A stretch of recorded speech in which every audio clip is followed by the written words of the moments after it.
السلام علیکم ورحمۃ اللہ وبرکاتہ۔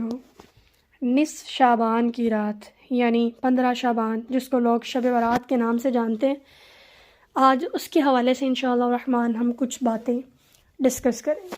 15 شعبان کی رات کو سب سے پہلی بات تو یہ ہے کہ شب برات کہنے کی کوئی دلیل ہی ثابت نہیں ہے۔ سوال یہ اٹھتا ہے کہ شب برات کا مطلب کیا ہے؟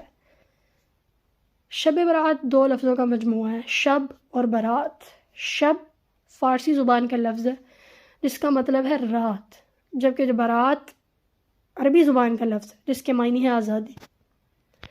اب انسانی عقل یہ تو بات تسلیم کرتی ہے نا کہ اللہ سبحانہ و تعالیٰ نے اسلام کو فارسی زبان میں تو نازل کیا نہیں ہے، تو فارسی لفظ کا استعمال کر کے اس کو دین کا نام دینا، کوئی عقل کریں۔ اللہ تعالیٰ نے اسلام فارسی زبان میں نازل نہیں کیا۔ سمجھدار کو ان الفاظ سے اشارہ مل جاتا ہے کہ یہ من گھڑت رات ہے۔ ہمارے ہاں 15ویں شعبان کی رات کو مختلف ناموں سے موسوم کیا جاتا ہے۔ کچھ لوگ اس کو لیلۃ المبارکہ کہتے ہیں، کچھ لیلۃ الرحمہ کہتے ہیں، کچھ اس کو شب برات یعنی جہنم سے نجات کی رات بھی کہتے ہیں، کچھ لوگ اس کو شب قدر کے ساتھ بھی ملا دیتے ہیں، حالانکہ وہ اور ہے، وہ لیلۃ القدر وہ رمضان میں آنے والی رات ہے۔ لوگ 15 شعبان یعنی نصف شعبان کی رات کو اس کے ساتھ ملا دیتے ہیں۔ نصف شعبان کی رات اور اسے لیلۃ الرحمہ کہنے کی کوئی بھی دلیل نہیں ہے۔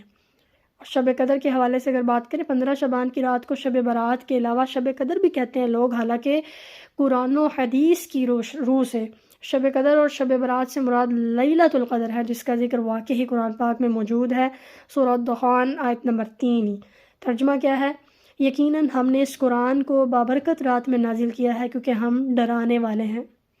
اللہ تعالیٰ نے قرآن پاک کو لیلۃ المبارکہ یعنی لیلۃ القدر میں نازل کیا ہے، جیسا کہ دوسری جگہ بھی ارشاد ہے، سورہ القدر، اِنَّا أَنزَلْنَاهُ فِي لَيْلَةِ الْقَدْرِ، ہم نے اس قرآن کو قدر والی رات میں نازل کیا ہے۔ دنیا پرست علماء نے قرآن و حدیث کی باطل تعویلات کے ذریعے عوام کی اکثریت کو پھنسایا ہوا ہے، اور اس رات کے بارے میں یہ مشہور کر رکھا ہے کہ اس میں تمام انسانوں کی تقدیروں کے فیصلے ہوتے ہیں، تو ایسا کچھ نہیں ہے۔